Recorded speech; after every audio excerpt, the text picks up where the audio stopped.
found that Moore violated judicial ethics and cannot return to the post of Chief Justice. During a news conference this afternoon in Montgomery, Moore was asked if he plans now to run for the U.S. Senate seat held by former Alabama Attorney General Luther Strange, who was appointed to replace Jeff Sessions, who is now the U.S. Attorney General. Moore said he would make an announcement. And a clear disregard of the will of the people who elected me to the office of Chief Justice. Today's decision has hurt me financially. It has hurt me in the past. For the past many months, I have stood for this appeal to protect the judges of this state from an overbearing imposition on the office. A federal judge struck down the state's constitutional amendment upholding traditional marriage and preventing gays from taking their vows. That measure was approved by 81% of the state's voters. The conflicting orders put the state front and center in the national debate over marriage, making Alabama the first state in the country to openly defy a federal judge's orders on the issue. Legal observers now say it is as much of a case pitting the federal courts versus state courts as it is a question of states' rights versus equal rights. Judge Moore tells CBN News before giving his order, he asked the governor and state attorney general to get involved. Neither did. Moore's position is that state courts have just as much authority to interpret the U.S. Constitution as the federal courts do, and that the debate over marriage isn't about equal protection. Instead, it's about redefining an age-old institution that has long formed the foundation of families. No federal court, to include the United States Supreme Court, has authority to go into the Constitution and define the word marriage. If we allow federal courts to intrude into the subject of marriage, then they will intrude into the subject of parent and child and husband and wife. And here's what he had to say about same-sex marriage.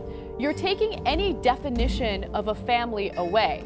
And if that comment didn't sound stupid enough for you, here's where he sounds like a complete idiot. He says, when two bisexuals or two transgendered marry, how large is that family? Can they marry two persons, one of the same sex and one of the opposite sex? Then you've got a family of four, or how many? So it's the same fear-mongering that you hear when it comes to same-sex marriage, right? Oh, is this going to lead to people marrying animals? Is this going to lead to polygamy? And by the way, I don't even think polygamy is that big of a deal. But yeah, it's just a lot of fear-mongering. Organic law of our country means where our rights come from.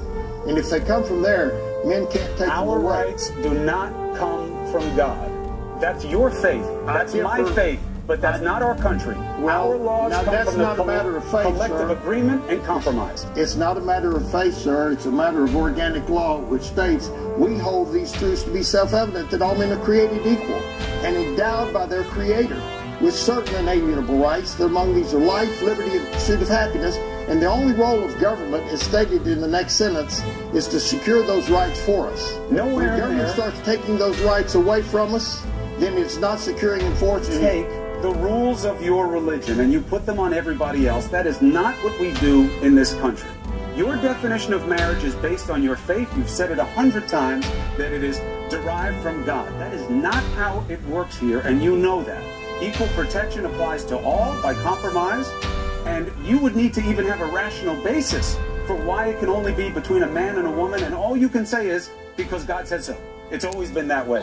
If you've got the facts, argue the facts. And if you don't have neither one, argue how you feel.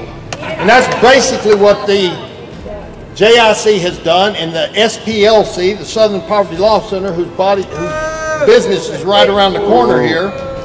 They're the ones that hired the prosecutor. They're the ones that brought the case for the second time. They don't want anybody opposing any agenda of the homosexual movement. That's what they don't want. But this opposition... For one, it's not marriage. Calling something marriage does not make it marriage. Marriage has always been the covenant between a man and a woman. That's how children come into the world.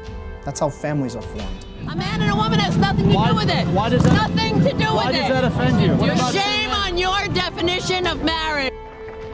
We have laws in our land, and we are people of laws, not a people of men. We're ruled by law and not by men. These laws have their foundation in the Word of God. These laws state themselves that they have their foundation in the Word of God. You know, liberals scream separation of church and state. They don't even know what it means.